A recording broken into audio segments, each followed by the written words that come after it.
We live in a world of metrics where just about everything can be measured, whether in sales, income, page views, likes, followers, even friends. And metrics can be helpful in evaluating how we're doing, whether individually or as a company or as a church, but they don't always tell the whole story, and sometimes they can even be misleading. In the New Testament, Hebrews chapter 11 is known as the Hall of Faith. And in this chapter, the writer of Hebrews lists a number of the heroes of the faith, from Abraham, Jacob, Joseph, Moses, David, and so on. And he talks about the great things they accomplished by their faith. And in verses 33 to 34, for example, the writer of Hebrews talks about how through their faith they conquered kingdoms, administered justice, shut the mouths of lions, quenched the fury of the flames, escaped the edge of the sword. They became powerful in battle. They routed foreign armies. They received their dead back to life again.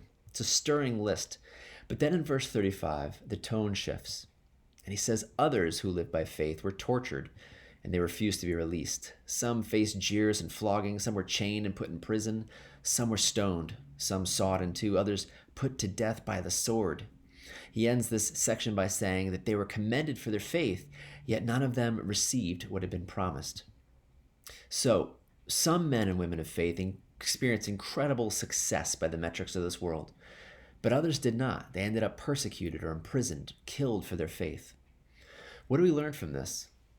I think we learned that if I compare my metrics, my outcomes, to another person, it's not necessarily going to tell me how I'm doing, especially how faithful that I'm being to God.